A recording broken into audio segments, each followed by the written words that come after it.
Enchanting World of Tea on this early morning. I'm not a morning person, so we're going to do our best today. My name is Erin, and today I'm going to tell you about tea and just a little bit of background about sort of my history of tea. I know it's really stereotypical for Lolitas to be into tea, but I actually found tea um, through science fiction. I am a big fan of the Imperial Ratch series by Anne Leckie, and tea is a big part of it. And I got into tea because the author actually listed what teas that she was referring to on her blog. And I was like, I'm going to try them. And then it was just downhill from there. So I've been collecting teaware and stuff for, I want to say like 6+ years now. So I have a lot of stuff. So that's my story with tea. I hope that you're here with a cup of your favorite tea. And hopefully this is illuminating and maybe gives you some ideas for your next tea party. All right, I have two screens going here, so this might be awkward. So tea boiled down. Tea is made from the leaves of Camellia sinensis. It's a small shrubber tree that's native to China and northern Burma. So northern Burma is northern Myanmar along the border of China. So that's where it came from. Yes, Mary, you are allowed if you're drinking coffee. And the earliest records of tea as a beverage is from around 300 AD in China. Tea was introduced to Europe circa the 1500s through trade. So tea has this really long history that involves imperialism and colonialism, which I really don't have time here to go into, and it's basically an entire panel on itself about how this impacted the history of many different areas. So first I'm going to cover tea ceremonies and tea services. So tea can be brewed and served in many different ways, which led to the rise of different tea services and ceremonies. So today I'm going to be talking about three: English afternoon tea, the Chinese Gung tea ceremony, and the Japanese Seido tea ceremony.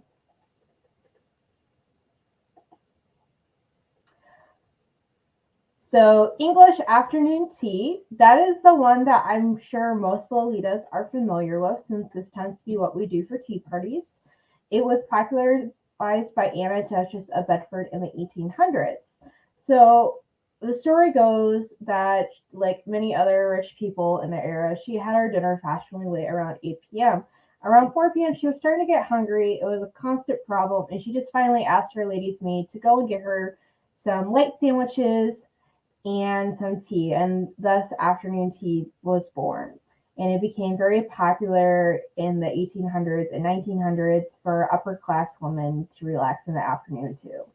So English afternoon tea is light sandwiches, baked goods, scones. It's usually served around 4 p.m., but a lot of people, tea houses usually around here in Colorado, will serve it from like 2 to 5 p.m. just to accommodate how many people want to do it. So with this tea, it's typically served with black teas like Assam, Earl Grey, and Lady Earl Grey. Although today you can get a much wider range like green teas, oolongs, and more. So the next tea service I want to talk about is the Chinese Gung tea service. This originates in the 1700s in China, and Gung cha means making tea with skill. And Gung Fu sounds a lot like Kung Fu, and it's because it's the principle of doing things with skill, doing things with pride. So Gung Fu Cha means making tea with skill. The Gung Fu tea service uses smaller vessels and a higher leaf to water ratio to bring out the taste of the tea. So the vessels that are usually used are a Yishing Teapot, which I'll show you later. So it's a clay teapot. It's this little guy right here. He's very cute. Gai Wan, which is here, which is a 3-part vessel that's used as well.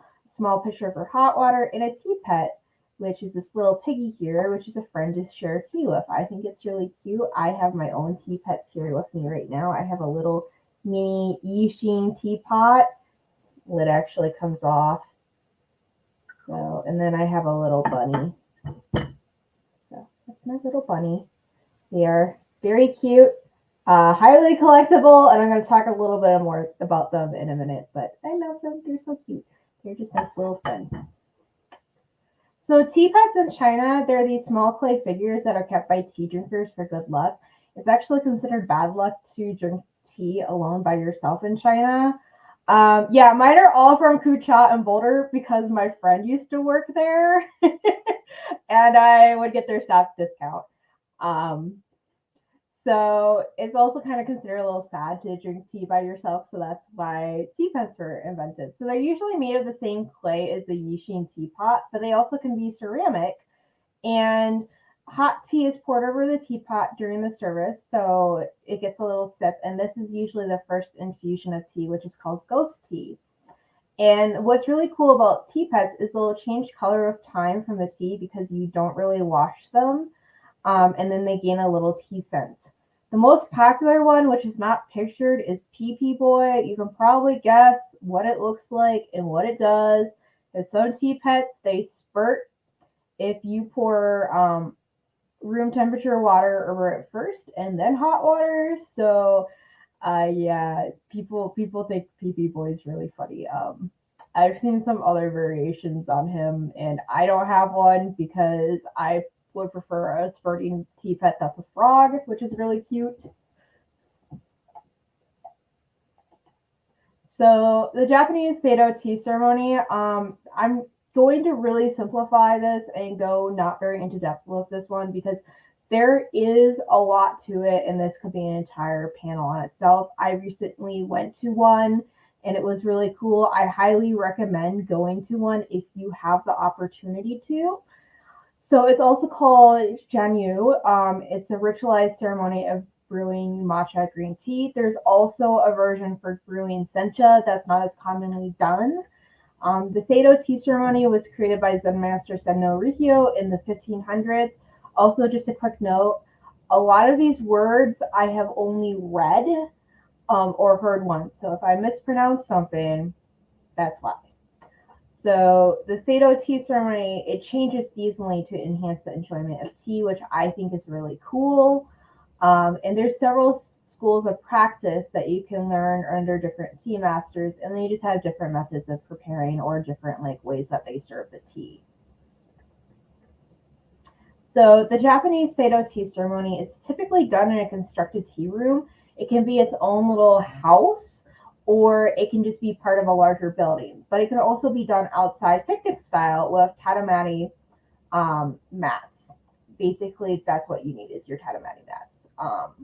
So the tea rooms will hold a holding scroll with calligraphy and a floral arrangement, and these are usually chosen to match the season or the occasion, and sometimes they'll pose a question to the guests to think about while they're at the tea ceremony. So the equipment is called chado.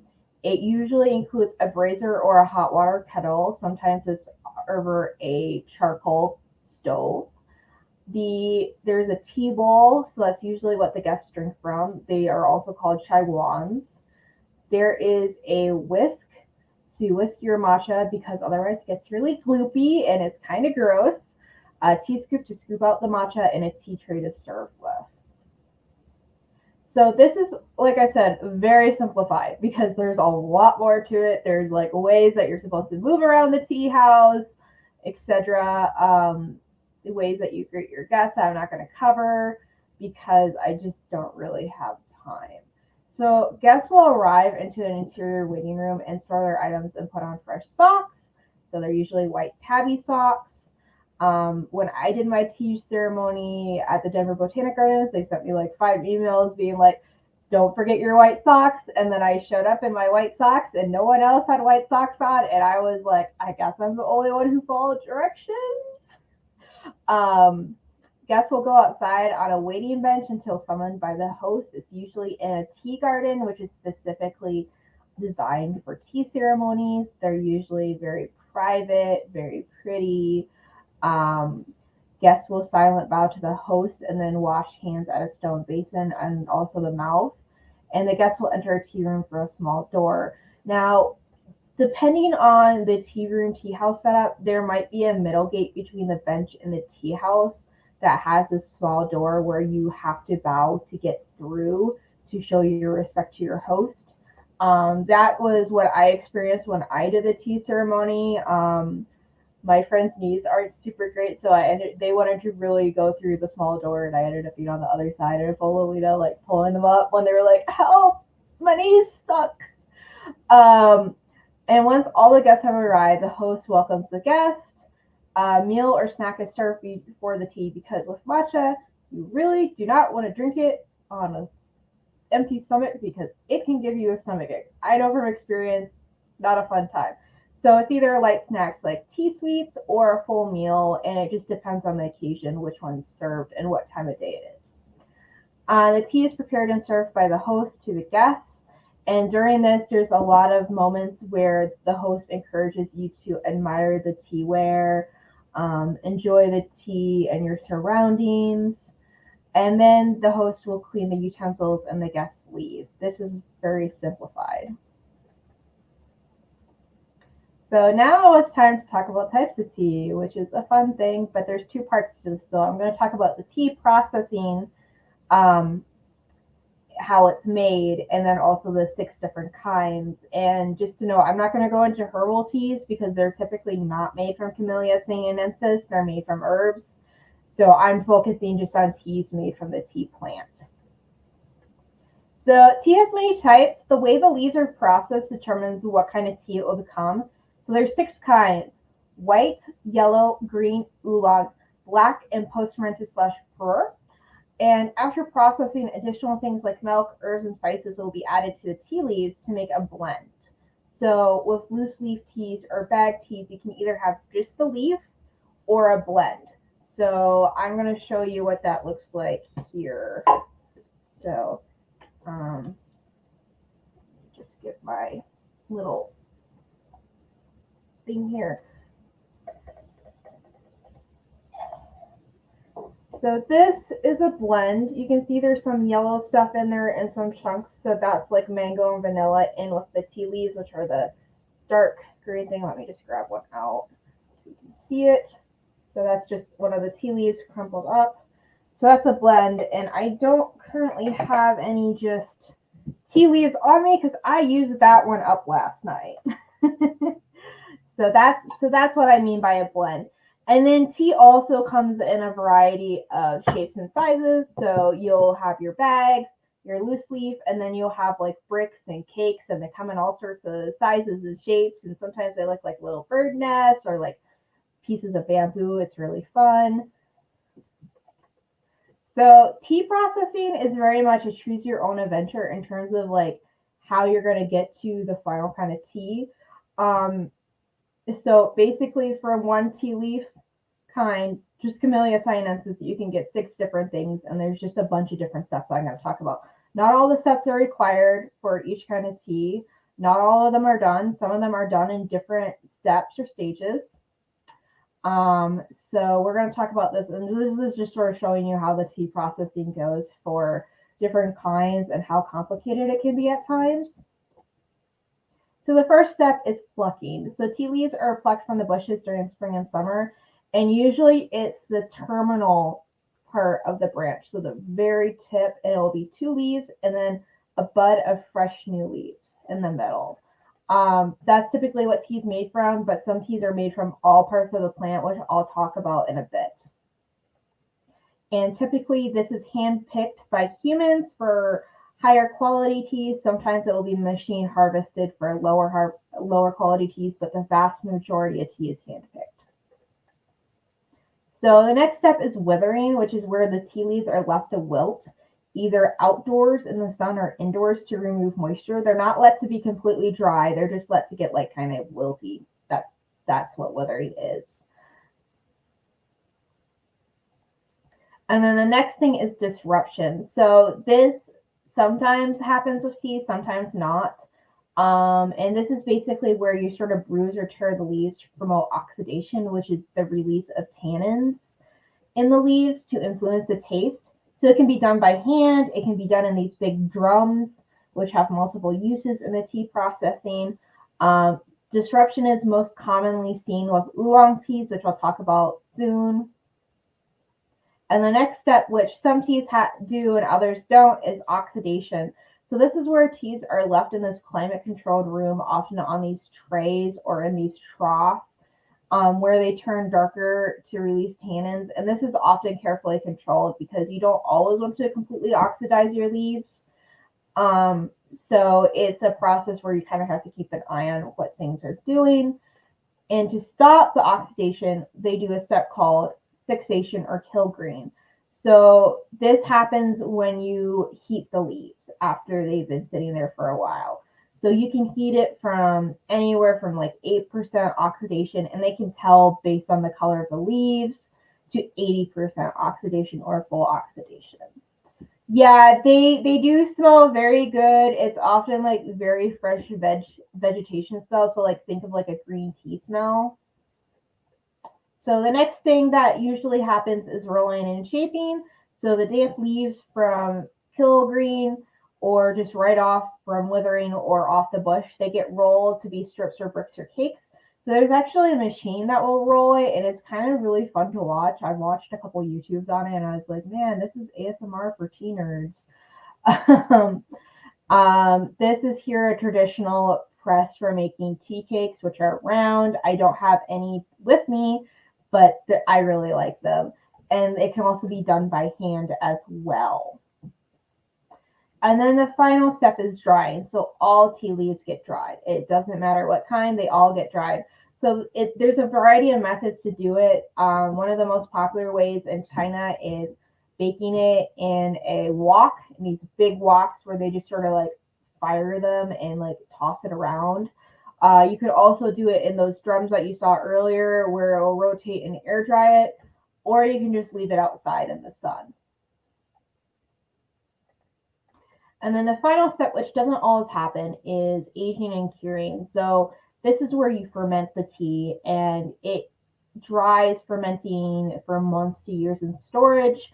So there's a couple of different ways you can do it. One way, which you see here, is where they just pile all the tea leaves up in a room and then cover it up, and it just kind of like does a composting thing, and there's fermentation that happens. Another way is to put it in a room that's humidity and climate controlled. This is often done to promote the growth of certain fungi and other microbes that add taste to the fermented tea. So the first kind of tea that I'm going to talk about is white tea. So this tea is made from the youngest leaves. It is basically not even withered or any processing. It just goes straight to drying. And it has this very bright young wood flavor. Sometimes it has some floral overtones, especially when it's peony white teas like Bai Mudan. So the leaves are allowed to wilt a little bit, but not a lot. And the name comes from the silvery hairs on the unopened leaf buds, which you can kind of see in the picture. I do have some white tea with me. Let me see if my cake, if you can see it. Let me grab my cake out. So Ray, if you can just switch to my webcam, that would be great. So this is white tea. My webcam cannot focus on it, but you can see how it's kind of like silvery and not very dark. This is Bai Mudan, which I'll talk about in a minute, and it came off a cake. So that's usually what it looks like. It comes in loose leaf bags and cakes. Like if you go to Trader Joe's, you'll see pomegranate white tea, which is like a blended white tea. If you go to tea stores, you'll see more varieties. And the most popular kinds are Bai Mudan, which is the kind I have right now, Chomei, and Silver Needle. Silver Needle tends to be more expensive because it's a higher grade of tea. I do recommend Bai Mudan if you want to try white tea and haven't had it before. It's a very nice kind of like light tea, not a ton of caffeine, just a very nice taste to it. So with white tea, with the preparation, you usually will rinse the tea leaves with room temperature water over the leaves and then discard the water. It just helps with the flavor and also getting like dirt and gunk off it. And you want to steep it not for super long, so about 2 minutes, and boiling water, so like 175 to 180 degrees Fahrenheit. Any hotter, it will burn. So not all teas you rinse. So black teas you don't rinse, but like oolongs, white teas, and pu'er you'll rinse. This is something that like I didn't know until like my friend started working at Kucha in Boulder and was like, "Yo, you need to start rinsing these tea leaves."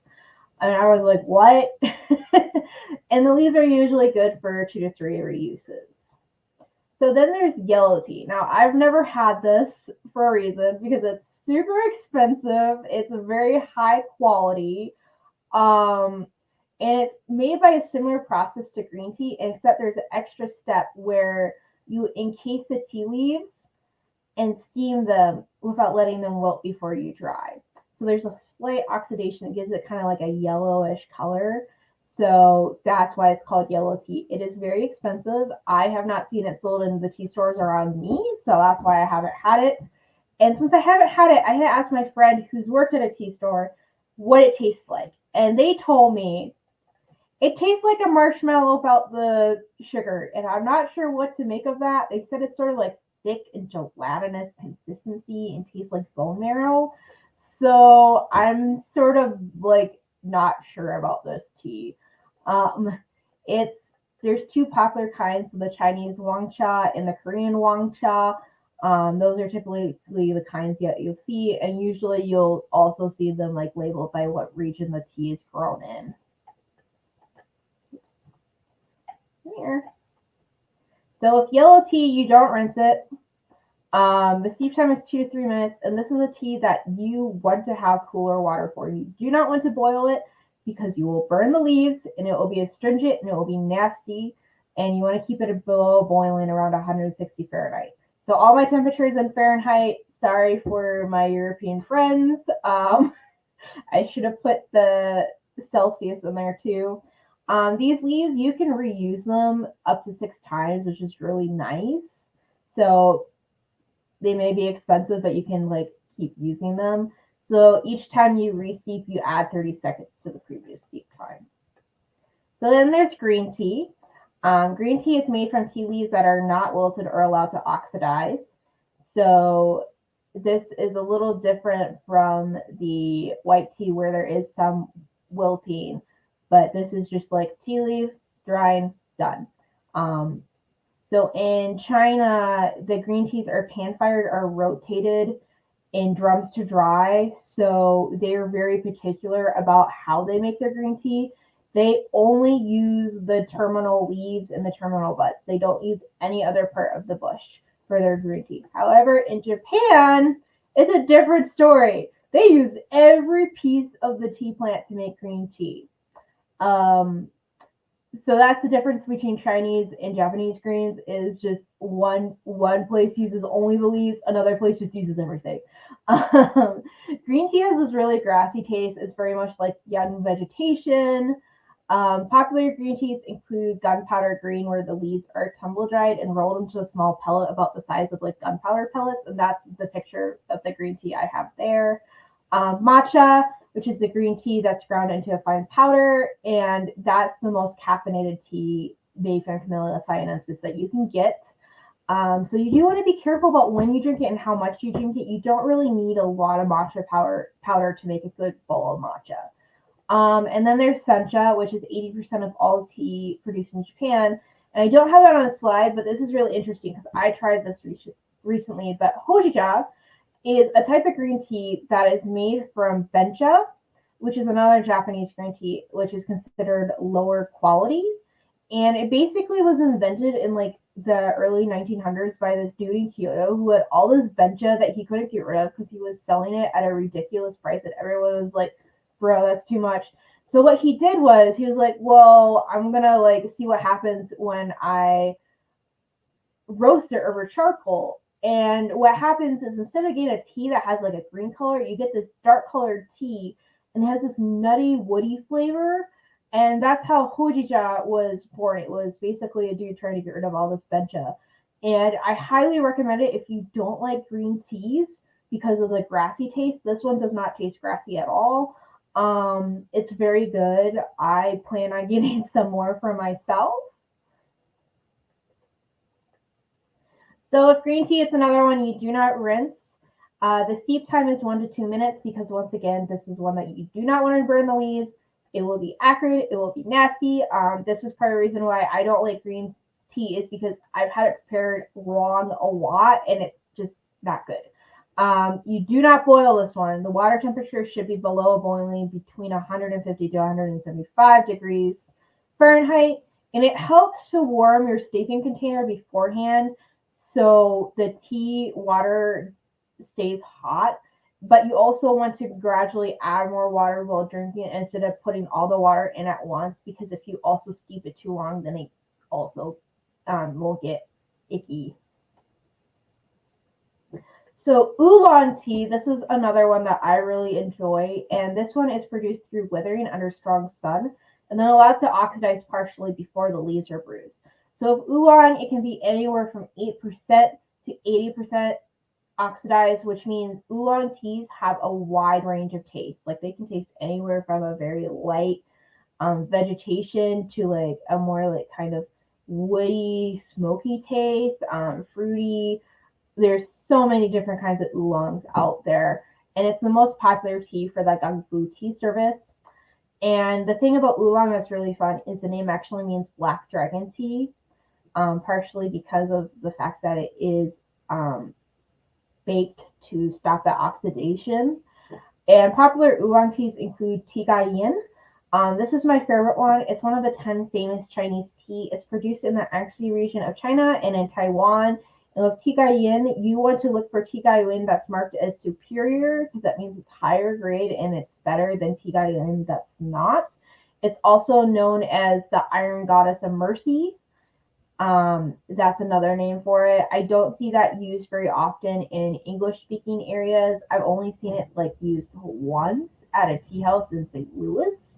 Um, Another one is Yancha or a rock oolong, and this one is interesting because it's grown primarily in the region of Yui in China in mountainous and cliffy areas. So it sort of picks up the rocky, minerally like taste of the mountainous soil, and it's also more expensive because of the fact it grows like on cliff sides and it's more difficult to harvest. And then there's Danshan, which I have not had, and I can't say more about it besides my friend likes it. So with oolong, usually this one you'll rinse with boiling water and then discard the water. This is where we get the ghost tea from that we give our tea pets. I'm bad. I don't always rinse it. Usually the rinse is something I'll do if I'm doing like Gung Fu style tea service. If I'm just drinking it and lazy, I don't always do it. There's only really one tea that I always rinse, and I'll explain why. With this, you want to steep it for 1 to 2 minutes. So boba tea, actually with the milk tea, that is actually often made from oolong mixed with milk. Sometimes we'll have different options, but it's usually an oolong because there's milk oolongs. Yes, so I've had just milk oolong by itself, but it's much better with boba in it. And you want to have this around 180 to 190 degrees Fahrenheit. The leaves can be re-steeped about 2 to 3 times, and you'll add 1 minute to each reuse.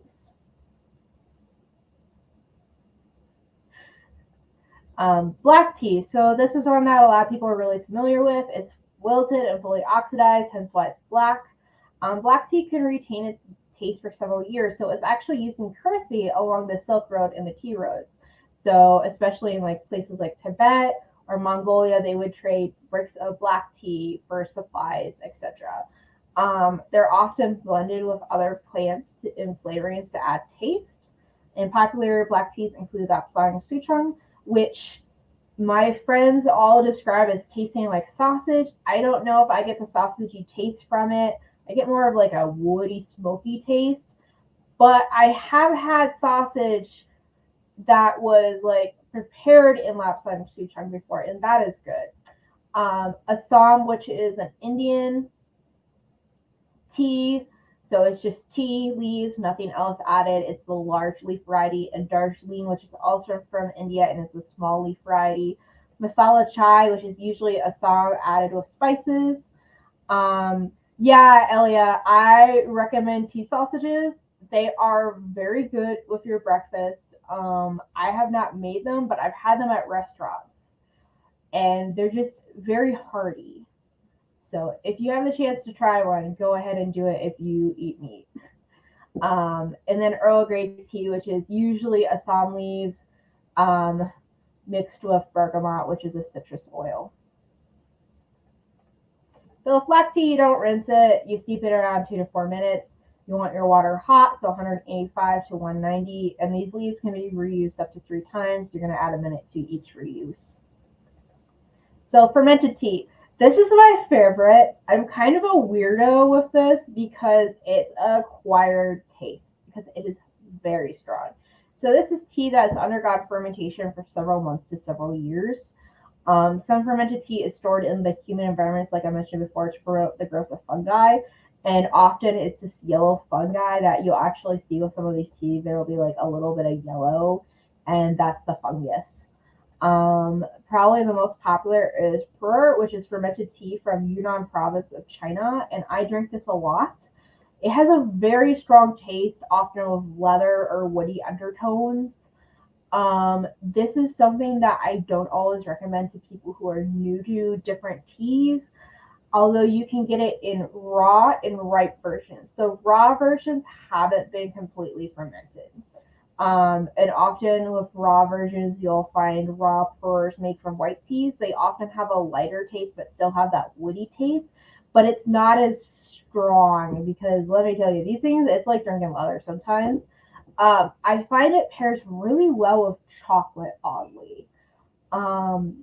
That's actually how I learned to like pu'er was I had a chocolate blended pu'er and it just was really good.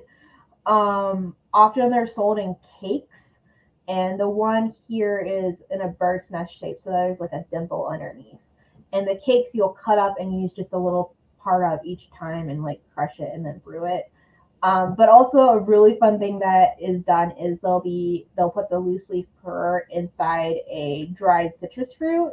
So it can be anywhere from like a tangerine to pomelo size. So pomelo is like really big. I really want to get one of the pomelo ones, but it's like super expensive and often out of stock online from the one place that like specializes in this kind of tea. And to prepare this, you don't want to be like me. I did not follow directions. My friend told me how to do this. I did not listen and I forgot because ADHD. And what I did was I took the entire tangerine with the tea leaves in and just dumped it into my teapot and steeped it. Do not do that. You will only get citrus rind taste. It is not a fun time. What you're supposed to do is actually crush up the tangerine with the tea leaves in and then brew it. So don't be like me. So with fermented teas, especially pu'er, you always rinse it. And this is because it is fermented and it's been sitting around for so long, you will find all sorts of weird things in it. Often it's like horsehair, there's dirt. My friend says dog teeth is really common for some reason. Like they found dog teeth when they were like packing fur at the tea store, just randomly. They're like, oh, hey, free tooth. I have found horsehair in my purse, so that's why I always rinse it because I'm like, there's gonna be something in here, and I don't want to be drinking horsehair. So that might sound like a little gross, but it's just because like it's sitting there forever, stuff gets in there. So that's why you just rinse it. And you steep this 2 to 3 minutes. You don't want to steep it much longer because it will be very strong and you might not like it. And this also is hot water, so 185 to 195, which is good. And then tea leaves, they can be re-steeped like 2 to 3 times. Add 1 minute with each reuse and don't let it steep for more than an hour. So with pu'er, I usually recommend trying the raw pu'er, like White Crescent or Silver Needle pu'er, and then working your way up to ripe pu'ers like Blood Ox, just because like the taste goes from like intense to really intense.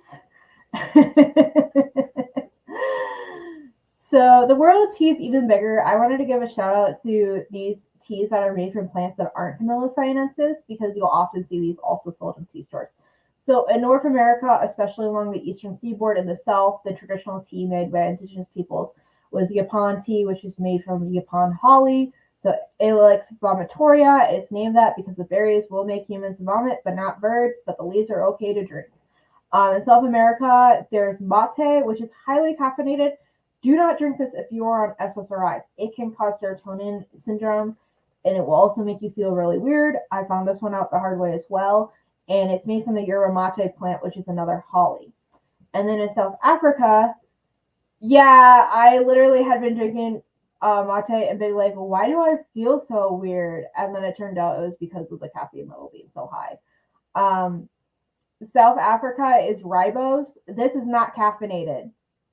So it's great for like before bed. If you're not looking to like stay up really long, it's made from the red bush plant, Aspalus linearis, which is actually a member of the pea family. And this ribose is really good mixed in with chai spices, so like masala chai spices, and you get like a ribose chai, and it's very nice to have before bed. Yay, ribose! So I usually drink ribose in the evening because if I have caffeine, then I am up all night, mostly because it brings me to normal people levels, and then I'm like, oh, I'm not tired. So I'm going to talk about teaware a little bit, and then if I still have time, I'll do some demonstrations of like how some of this teaware is used. I have about, it looks like 20-ish minutes left, but I want to leave some time for questions. So I like teapots. I've been collecting teapots for a long time, basically since high school. I used to go to their store, buy them for $2, and now I have too many teapots. My landlady has teapots. Our house has way too many teapots in here. So teaware, it varies across the world in designs and motifs, different styles, teacups, and teapots have their pros and cons, which I'll kind of talk about because sometimes what one person's preferred teaware is not another person's just because of like different things. And teaware is highly collectible and easy to find affordably if you're like me and a grandma and love to go to flea markets and thrift stores. So a short history of the teapots. The teapots were invented in China during the Yuan dynasty. Oh, damn. Okay, cool. I have time. I thought it was scheduled until 10:15 for some reason. So the 1200s to the 1300s. They were originally made from clay and often went unfired, so that meant they didn't have any like ceramic glaze. And porcelain teapots, where they're glazed, were introduced and popular in Europe in the 1700s because basically the Chinese found that porcelain is pretty impervious to salt water, so they would pack the tea in these porcelain teapots. And particularly during the Ming Dynasty, the blue and white porcelain was really common. So that's kind of where that typical like blue and white teapot comes from. And today, teapots are made from all sorts of different materials. A short history of the teacup. This is a little interesting because originally teacups, they basically were like little bowls called chaiwans in China and East Asia, and they didn't have handles. You just sort of held them in your hand. When tea was introduced to Europe, tea bowls from Japan and China were first used, and the original European tea bowls or teacups were handleless like the Asian ones. But it was in the 1700s that someone was like, hey, it'd be really nice to have a handle on this so I don't burn my hand. And it was this dude named Johann Friedrich Bolcher in Germany who figured out, like, who started making it that way. And then in the 1800s, basically, people were like, wow, I really like teacups with handles. It became really popular. So the first teapot that I'm going to talk about is interesting because it's the Yishing Teapot, and I actually have one that I'm going to show you guys. And this teapot is made from clay in China, specifically around the city of Yishing, which is in the Yangtze River Delta. This clay is very fine. It's highly porous. And part of the reason why these teapots are very expensive is because clay is a limited resource. And they no longer actually mine the clay for these teapots in Yishing because the Chinese government put protection in the riverbeds. So they tend to be smaller than Western teapots because they're meant for Gung Fu. So this is my friend's one, Yishing, and I don't have one, so my friend lent it to me. It's very cute.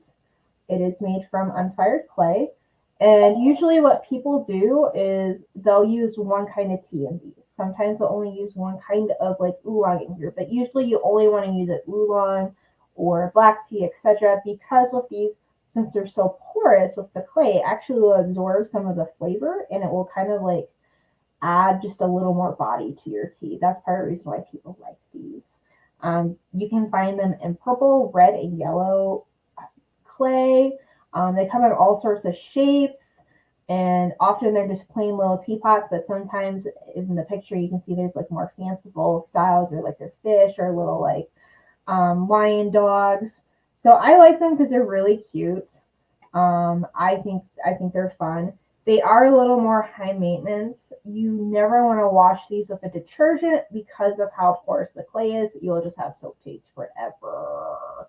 My friend has successfully restored these because we found one at a flea market for $15, which is unheard of because usually they're like $200 at a tea store. And it had been used to burn incense, and they managed to restore it. So it is possible to restore them if you accidentally do bad things to them, but it is hard. So the next one is the Yishing Teapot. This is very similar to the Yishing. It's made from a different sort of clay that's found in a different region by the Qingyang River in Guizhou in China. And also, once again, this is like a more expensive teapot, but it's more affordable than the Yishing. The clay is less porous than the Yishing clay and doesn't hold heat as well, but they're a popular alternative, and they often have more intricate decoration than the Yishing teapots. You'll see them engraved with flowers, all sorts of stuff. There's a company on Instagram that will like custom make you a Yishing for $50, and you can like ask them to put whatever decoration on for extra. They're also cute and tiny, so I like them. And then we have the Kishu teapot. So Kishu are Japanese teapots. Kishu just means teapot in Japanese. But in the West, usually it's meant to refer to a teapot with a side handle. But there's three kinds of Kishu. There's Yokode Kishu, which is the side pot tea handle, which I have one here. So this is mine. It has the little handle on the side. There is the Orishori Kishu, which is just the one with the back handle, which is normal. And then there's the Yuari Kishu, which is a top handle teapot, which I have a couple of. I like them. I think they're pretty. Sometimes they have the little like wood handle, but sometimes the handle will just be built in. So yeah, this one I got at a Goodwill for $2. So typically with this, you can actually get ones for left-handed people, which is more new, but they've traditionally always had this here, but you can get ones for left-handed people. And part of the reason why it's like this is because it's actually more ergonomic to pour this way with the tea on the side handle, because you're just using a different motion, and the lids on these are actually made with like a little latch here, so it doesn't come off when you're pouring, so you don't have to hold. So yeah, I have a Kishu. I got a set with like 4 cups at a flea market, so you can find teaware everywhere. So that's a Kishu. I think they're cool. You'll typically see these at like Japanese tea houses and stuff. And then I wanted to talk about the Tetsuban teapot because this gets confused with cast iron teapots, and it's more of a kettle. Kettles are typically vessels that are used to heat up water, not brew tea. So this is a cast iron kettle. It's typically meant to be used on a charcoal stove. It is not glazed inside. There is no enamel, so it can rust. They are primarily used in the Sado tea ceremony, so you'll see them being heated either on a charcoal stove or on top of the brazier to heat the water. It often has very decorative designs, and it's not the same. I have found one of these before at a thrift store, and I do regret not buying it because it was really cool. It had like little dragons on. It had like the little thing it sits on. It was $50 though, but you know, what can you do? So then the cast iron teapot, this is usually what people confuse with the Tetsuban. They are made for brewing tea inside instead of heating water. You cannot heat water in this because inside it's glazed with enamel and it will crack the enamel. So you can't put it on your stove. So it has great heat retention. It can get very hot. You have to have a stand for it because otherwise it will singe your table. Like you'll set it down, there'll be like a round spot that's been burned. So that's why you always want to get the little stand that it comes with. So the Gaiwan, which I have one with me, and it seems that I probably have time to show you how it's used. So this is Gaiwan. It's a 3-part tea vessel. So it consists of the lid, the bowl, and the saucer. It was created during the Ming Dynasty for brewing tea. It's Smaller, like the Yishing, because of the higher tea leaf to water ratio.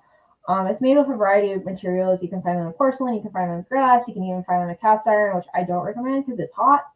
And even jade. The jade ones are really prized by tea collectors because they're not very commonly made for obvious reasons, because you have to make it out of jade and carve it. So usually this is used in Gung Tea Service as an alternative to your Yishing or your Yishing. And it's primarily used for white, green, and oolongs because it absorbs the heat really quickly and the lid has some heat loss. So it's great for these more delicate teas that you don't burn them. And you do not drink out of this because your tea leaves are in there and you'll be drinking leaves.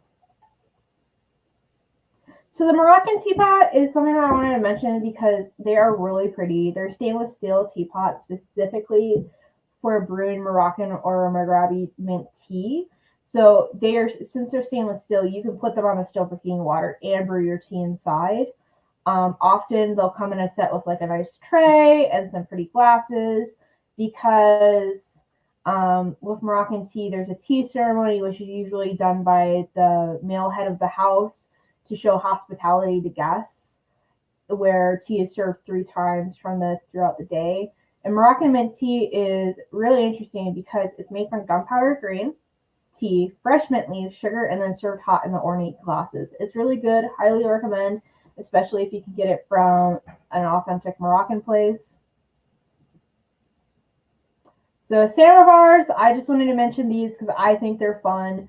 They're vessels used for heating water that originated in Russia. And what's really fun about them is they have this ring on top here that's meant to hold a teapot to like heat it with the tea concentrate. So like you'll pour your water in it and then you just set your teapot on top to like have it steep.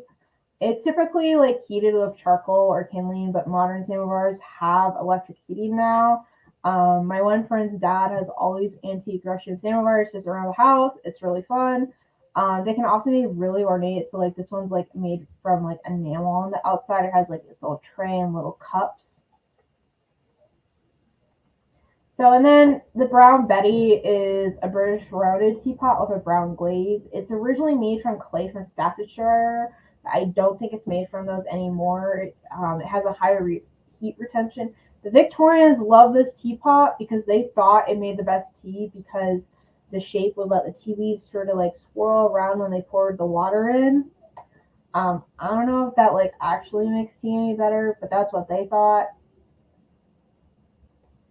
And then Taiwan/tea bowls. So these come in a variety of sizes from like small to big for matcha.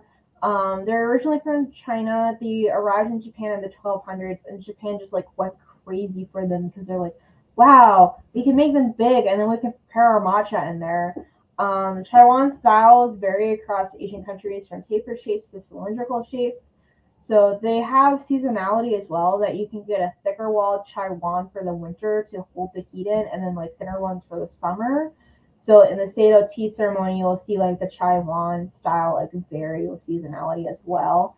I have a bunch of different ones with me, so you can kind of see like this guy here is tall and long and cylindrical. This one is just more like rounded, has a really pretty glaze inside. So those are 2 examples. I have too many Taiwan because they're very easy to buy like a whole bunch of. And often if you buy like an Asian style tea set, they'll come with a Taiwan, like 4 little Taiwans instead of like teacups with handles. The downside to these is since they don't have a handle, if your tea is really hot, you can't drink it right away. You just have to wait a little bit because you'll pick it up and be like, damn, that's hot. So here's some tea tricks before I do some like tea demonstrations and have time for questions. So with tea, I've learned a bunch of different things over the years that like I wish people told me. So like, you know, like things like rinsing your brewer, stuff like that. So like you can buy empty tea bags online or at your Asian market for a loose leaf if you're really lazy like me and don't want to use a strainer every time. So this is what they look like. They're usually made from like cotton. So they are biodegradable. They are nice if you want to pack your own tea and take to work and just have a stash in your desk. You can make iced tea by just leaving your tea bags in the water overnight or out in the sun for several hours instead of like boiling the water or having to cool it. So that's something that I wish I figured out sooner because my mom just always boiled the water and then steep the tea and then we had to wait for it to cool instead of like just sitting it out on the counter and letting it sit forever to make the tea. Electric kettles, I prefer them to microwaving your water because often it gets hotter and it's just a better way to control your heat. High-end models actually have temperature settings that you can set the temperature yourself, or like they'll have like a green tea setting so your water won't be too hot. So I like those more than like just sticking your tea bag and the water in the microwave. Although I can do that at this point and brew just fine because I sort of know how hot my microwave gets, that sort of thing. Um, Craft fun, you can use tea to paint on watercolor paper like you can with coffee. It's just lighter and takes more washes. So it's a fun like craft idea. Maybe you want to do a tea painting meet and everyone just kind of like have fun painting with tea. You don't have to be good. It's just sort of like a fun thing to do with snacks. Instead of putting your tea down the drain, which every landlord says, don't put your loose leaf tea down the drain, and then I never listen, you compost it. It's great for your garden. It's like with composting coffee grounds, same thing. And then thrift stores are great for finding tea at affordable prices. A lot of my tea where it comes from thrift stores, I buy it new very rarely. It has to be something I really, really want. And even if you find like one teacup and you think you're never gonna find the pot, it sometimes happens. I bought a teapot and it was like, oh, I like this teapot. I know it has matching cups, and then like a year later, I found the matching cups. So sometimes it's patience. So that was the presentation. I have, it looks like a half hour left, which I could do questions and some demonstrations on how to brew some of these teas. So I store my tea stuff in my kitchen cabinets because my landlady's china cabinets are completely full of her tea stuff. So I have 3 kitchen cabinets exclusively dedicated to tea because I don't have a lot of like other dishes because I just use her dishes. So mine are all in the kitchen. They're all higher up to keep the cats out because the cats can open kitchen cabinets. Um, yeah, my cats are very dumb, but also very smart in ways that cause mischief. So that's typically where I store mine. So that's kind of like what I do. I usually try to store my tea in canisters because I find it keeps the freshness. They often have like a little seal here that helps keep them fresh because like things like greens don't retain their flavor very long, usually like a year.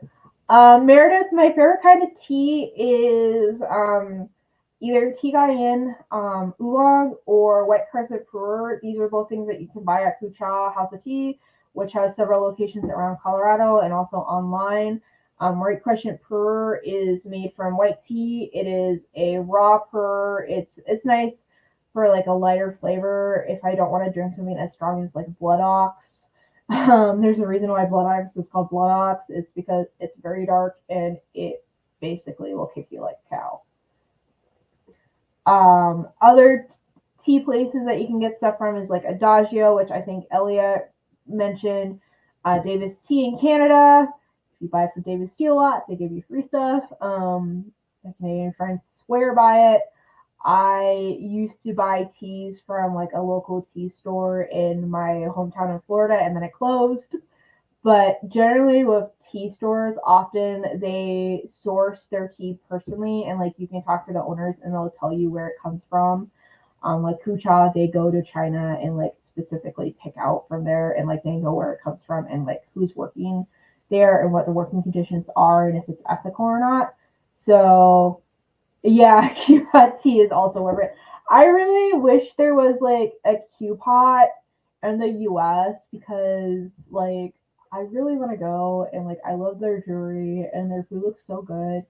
Um yeah, I've heard good things about Silverhawk. There's also the Yellow Mountain tea house in Colorado Springs that also has pretty good reviews. In terms of Fort Collins, there's a Kucha there. There's also another tea shop, but it's not quite as good because it's run by white people who do weird things with Chinese teas. That's what my Asian friend up there reports to me. Because I was like, "How is that tea star?" They're like, "They put milk in things that don't deserve milk." It was really funny. um, so some teas you don't want to put milk in because it tastes bad. Like, don't put milk in there. It's not gonna help.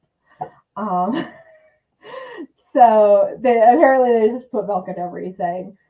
So that's sort of like usually where I get my teas is I try to buy like from local companies or companies that I can see where they source their tea from because tea is one of those things where there can be a lot of unethical stuff going on in terms of how workers are treated. Um, so usually black teas are fine. Oolongs you can add milk to. I personally am not as big a fan of oolong with milk just because I like my tea black. White teas you don't add milk to typically. So if it's a darker tea, you usually can add milk. Adding milk is like very British and European. It's not really something that was originally done in Asia. Although in like Mongolia, they would add like yak milk or horse milk to things just to like make it more hearty. So you'll sometimes find that if you go to certain places. So I'm gonna adjust my webcam. It might disappear because my webcam is very, very glitchy, and I'm gonna kind of show you just I don't know if my water's still hot. I think it's still hot. I'm just kind of like how the Gaiwan works. I will warn you, I'm very bad at it. I'm still learning. I've only had this a little bit, and just sort of like show you the different teapots and different things and how you can brew things with loose leaf. So let me see if my webcam is going to be naughty. There we go. Okay, so what I have here is like a setup for a really simple Gung Fu ceremony or service. So I have my teapot, I have a tea tray, and my tea tray inside has an insert that catches the tea when I pour it. Tea trays are a little expensive. Oh, thank you, Quinn. I got this one as a gift from my friend because it's like wobbly.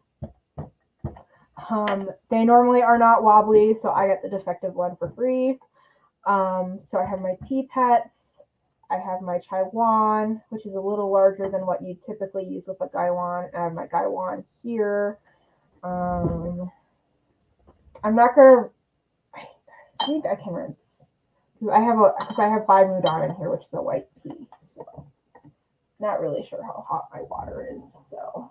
So I prepped my electric kettle earlier, so I just sort of pour some water in, put my lid on, and this is the rinse. So what you do is I'm going to move my Taiwan out of the way so you can see. You use cat hair. This is why you rinse in my house. Cat hair. So what you do is typically you'll pick up like this, and you'll just use lid to keep the tea leaves in, and pour out into your tea tray. This is your ghost tea. Give your teapots just a little bit. Yay, you got your little sip of tea.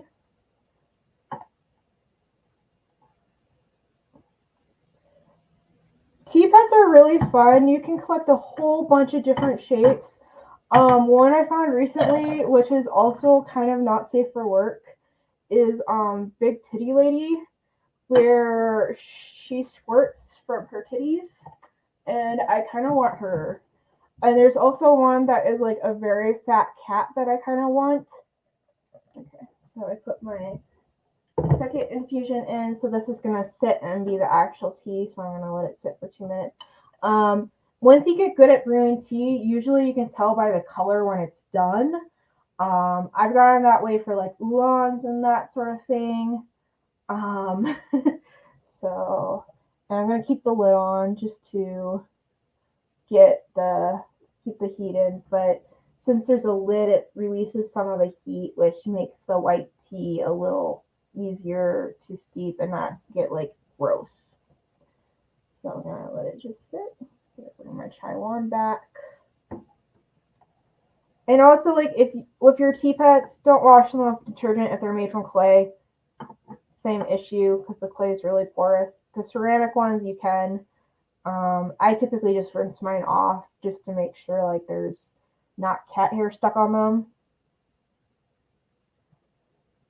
Because I have my door shut so my cats can't be in here, but they're just like, oh, we want to like sit on you while you do this because it's interesting. The one has been turning to drink out of my Taiwans lately, and I'm like, that is way too hot for you. Okay, look at the color here. Color looks about right. So it's very, very light yellow. So my webcam makes everything blue.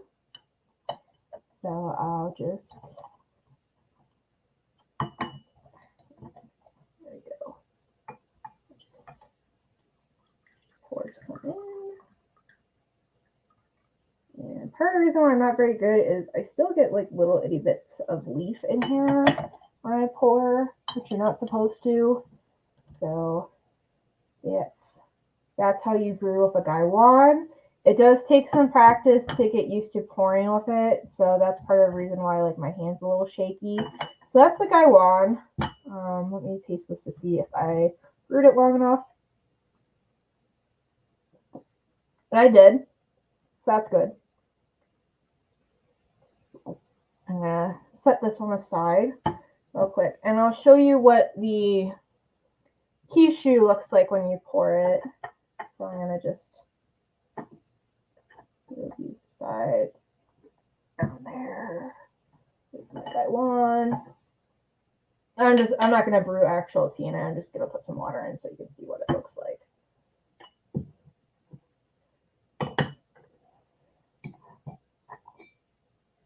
So the kishu I have has actually a built-in. Let me see if I can rotate it so you can see it. Has a. Sometimes you'll see with teapots where. Come on, I had it on the camera here in a minute. There it is. So you see this thing, that little ball thing that sticks out by the spout. That is a built-in tea strainer. Not all teapots have them, but some do. So you can put the leaves directly in the pot without them getting into your glass. I do recommend, just for ease of cleaning these, which have the built-in strainer, just to like put your tea leaves like in a bag or a strainer, because otherwise it's a pain in the butt to wash and get them out, especially when it's like a small pot and you can't get your hand all the way in. So that's typically my issue with that. So let me fill this up with some water. So, put the lid on. So it's just sort of, I'm still afraid of my lid falling off. So it's just like a little, like that, just you tilt. And another thing is you can tell how good your teapot spout is by how it streams out when you pour and if it drips. This one drips a little. You don't want it to drip that much because you're losing tea. But that's pretty much the kishu, how you use it with the side handle. So it's a little more ergonomic. If you have wrist problems where it's harder to pour, I think it's a little easier, but it does take some practice to get used to. So yeah, that's pretty much everything I had. I thought it would go longer with the demonstration, but I didn't mess up with the gaiwan. So that's part of why I ended on an hour. If you have more questions or just want to hang out and chill and drink tea with me, I'll be here till like 10:30, I guess.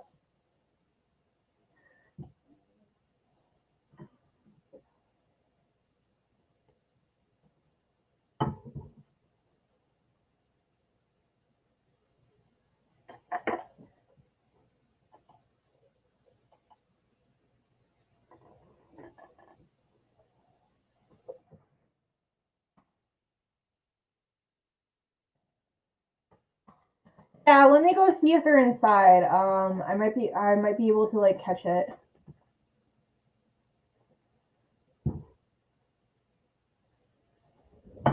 He might actually be right outside the door. Ugh.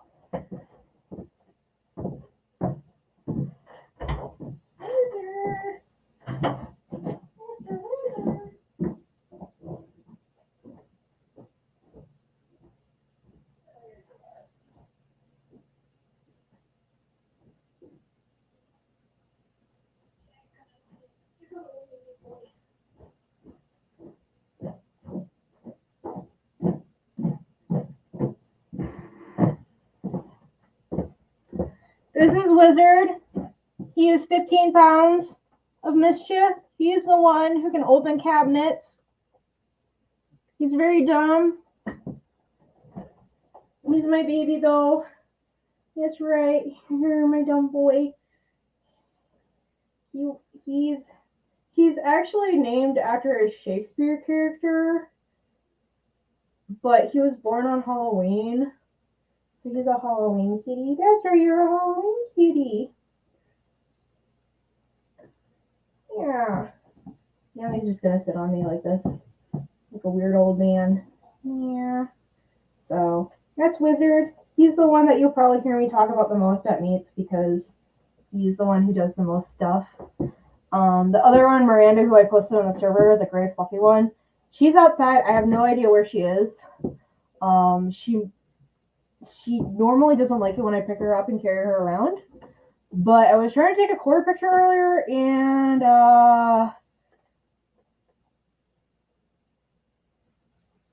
I know, right? It's like I think almost everyone on the comm has like a black cat because I know Hillary has a black cat. I'm not sure. Jamie, do you have a black cat? Or is yours a tortie? Okay. Oh, black dog's also good. Black dogs are cute. Black dogs are creatures. My friend has a black like dachshund mix and is like very cute, but also like very mischievous. But yeah, so I don't know where the other one is. I'm sure she'll appear eventually and be like, hi. It's like, I want to be a lap baby.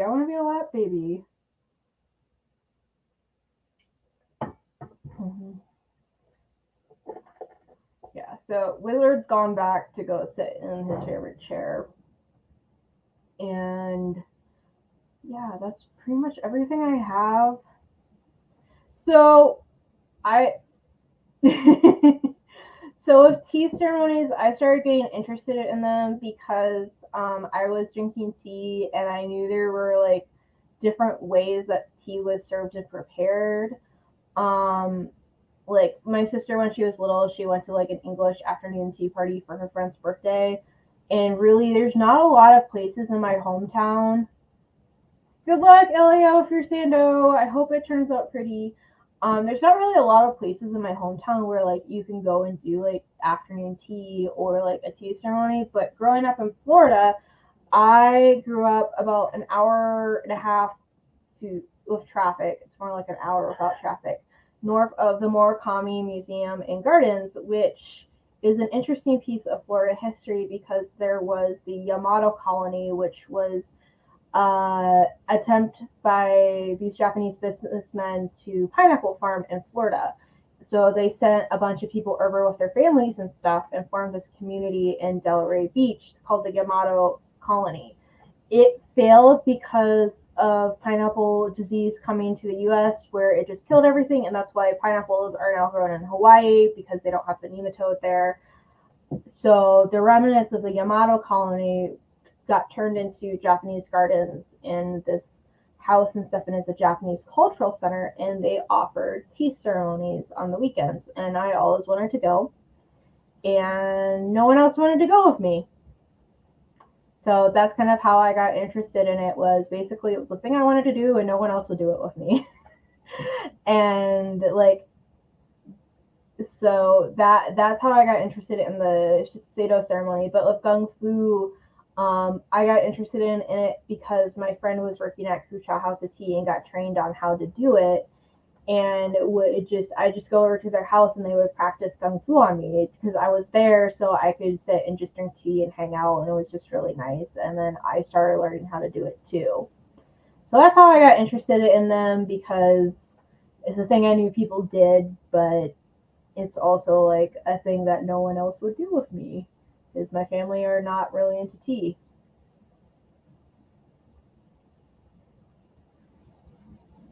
And I'm not going to lie, a big part of why I like Lolita is the fact that there's tea parties.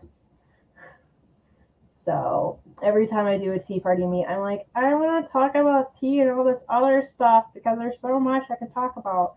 Usually with tea, it depends on the kind of tea that I drink. So typically black teas, if it's like Earl Grey or Lady Earl Grey or just like a straight up Assam, I usually like will do a more traditional like English afternoon snack, so like a cucumber sandwich or something like that. If it's like green teas or oolongs, I'll usually do like a mochi or like sweet bread. Yeah, I have pet peeves that other people do with tea, and it's mostly like um, related to matcha and green tea. It's like when they put boiling water on the green tea, I just am like, dude, that's gonna taste bad. And also when people don't whisk their matcha all the way and it's like loopy, slimy, and granular, I don't like that. It's a bad mouthfeel. I want the matcha to be completely whisked so it's much smoother going down. So that's usually like my pet peeve with teas is like those things when it comes to like preparation. Um, in terms of boba tea, my biggest pet peeve is when the boba is not made correctly and it's like slimy. Not a fun time. So I've been to like every boba place in Boulder and most of the ones in the Denver metro area, and I can tell you some of those places do not make their boba correctly. So they get blacklisted. So yeah, those are my main tea like peeves is mostly like just people like not preparing things right. Okay, good boba. You've probably been to all these places at this point because they're like places that we usually do meets at. So in Fort Collins, Ding Tea is really good. It has really good boba, a lot of different selections. So I recommend Ding Tea. In Boulder, there's not really any good options. Like Kucha is okay, but they don't do like the traditional Taiwan boba tea. They just like brew tea and put the boba in. Um, and then I would say if you're in Westminster, uh, I would say probably the boba tea place at Pacific Ocean Mart. Master Tea is usually pretty okay. The one in H Mart's usually pretty okay. Um, there is one out by like oh, I can't remember where it is or what it's named, but I it will come back to me. In Denver, usually if I'm in Denver looking for boba, I just tend to go to Aurora because it's like same distance. So yeah, boba and crepes is good. I like in Aurora. I like Snow. I like the the mochi nut. I like those two. They have pretty good boba. Um, Share tea, yeah, share tea usually tends to be pretty good too. I haven't had a bad boba from them. They have locations in Westminster. They have a location in Arvada. So I've been to both, and it seems pretty standardized. I do not recommend the Kung Fu Tea in Boulder. I only go there out of desperation because it is like the closer boba place. Um, Yeah, I've actually, you know what? I've been to the Share Tea in Lakewood as well. I think I've been to all three of them at this point. So Share Tea is usually really like it's always good. Like I have not had a bad boba there. Like I think the last time I went to Share Tea, I got one of their special drinks where they put ice cream on top of like the slushy with the boba in. It was really good. Highly recommend. That was the one in like Arvada, and I was like, damn, this is good. This is like sugar rush to my brain. So I like share tea. If you're in San Francisco and you're shopping at Baby the Stars Shine Bright or Angelic Pretty, I recommend going to Japantown and going to Belly Good Crepes. Their boba is pretty good. And they also have really cute crepes with like little bear faces. So it's just a fun thing to do after you shop or before, depending on how much money you're planning on spending. Um, and there's also Boba Guys, which seems to be pretty okay in terms of like Palo Alto and San Francisco. But also another place I recently found in San Francisco, thanks to my sister's friend, is Mayuki's ice cream. They don't do boba, but they do ice cream. And for $5, they basically give you 5 scoops in an ice cream cone, and they layer it. And they have all sorts of ice creams. I got a Filipino one when I was there, so do recommend going there. I don't think they have any vegan options though, because like the guy is like super old who runs it, but he's very nice. Um, yeah, so that's pretty much been like my boba experience. Is like a lot of places are hit and miss, but share tea is pretty solid. Kung Fu teas can be like hit and mix in terms of like which location. The border one sucks. The one in Arvada Marketplace is pretty decent. But like it's a chain, so that's also happens. Like in Orlando, they were one of the few places that you could go and get boba near my college campus when I lived in Orlando. And in my hometown, there used to be only one boba place, and it was a weird boba place because they had a Jesus nook where they had like a cross and Bible verses. So I sort of judge based on that. I really need to get down to Colorado Springs at some point because like I haven't been there yet, and I feel like I should just do it and just like wander around and be like, yeah, I've seen it. But there's also a con in January that I'm thinking about going to in Colorado Springs that I'll probably like putter around a little bit and be like the weirdo of in the sea of weirdos at the science fiction convention.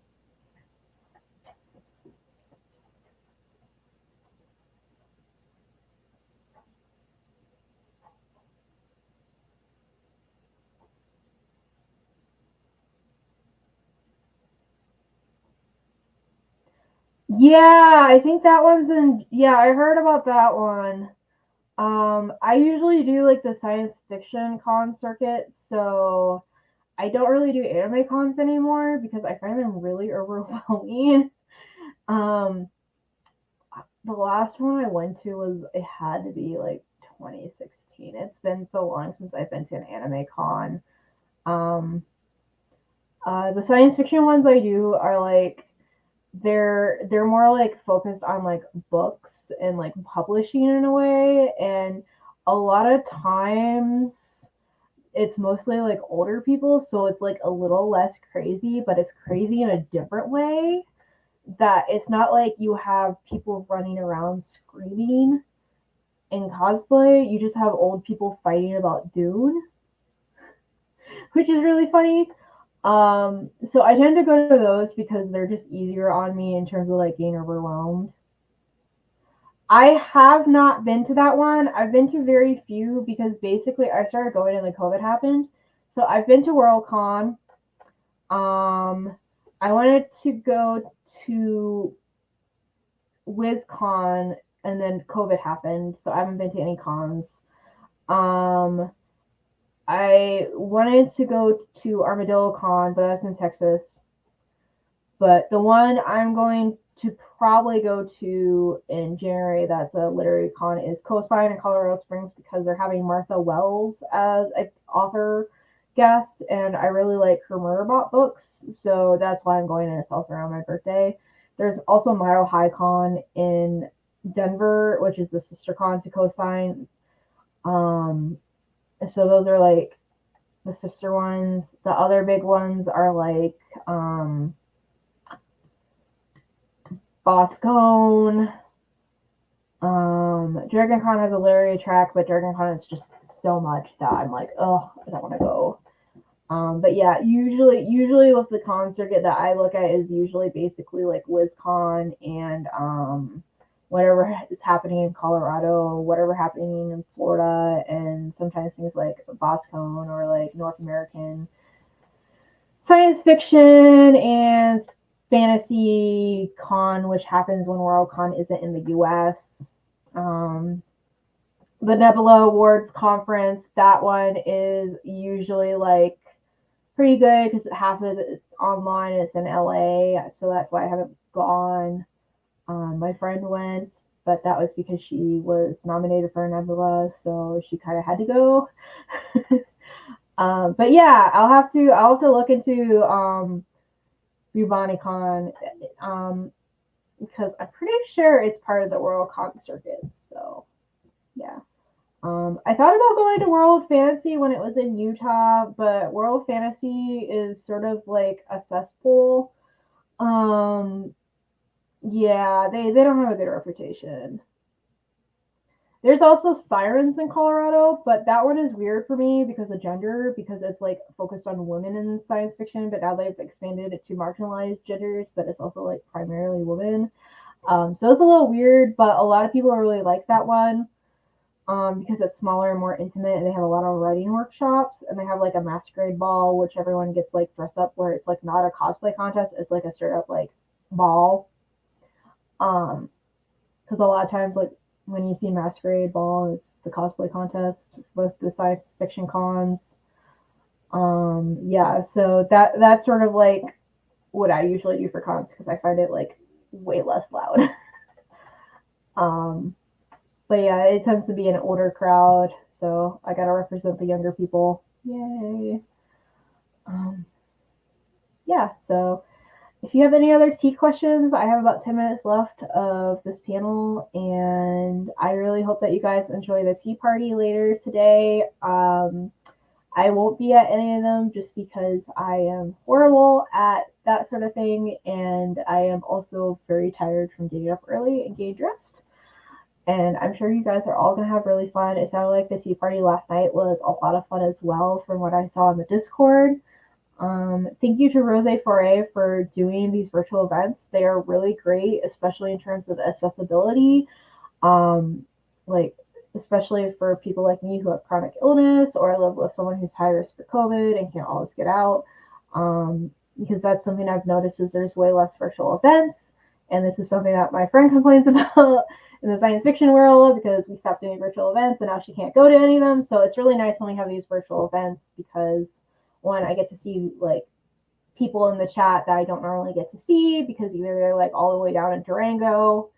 I don't go that far because I hate driving. And it's also been really nice just to do like the vending for the first time. So I'm really glad that like Rose Foray is doing the virtual stuff, and I'm hopefully going to catch the panels for Grand Mirror in November. So I hope that we keep doing virtual stuff even when Rose Foray like gets to the in-person stage in 2024, which is going to be really exciting because RIP Paradiso. So if you want to follow me, my Instagram is Buglita. I mostly post Lolita content there. I also have a TikTok, but I currently can't access it because my phone crashes since it's old and it's technically my sister's old phone. My shop is Cutie Pillar. I've released my first hand sewn item. I also offer alterations. It's usually on a case by case basis, but I can add panels, I can add shirring, that sort of stuff to your dresses, or if there's like a custom thing you want. Yeah, so I'm sort of a jack of all trades. If you want to know more about like science fiction and that sort of stuff, just hit me up on Discord. I know a ton. And if you ever have a bug you need an ID, just hit me up in the Discord server in Animals and tell me where it is, and I can usually tell you what it is. My superhero strength is that, and also removing spiders from the back room at 4 a.m. So, thank you very much.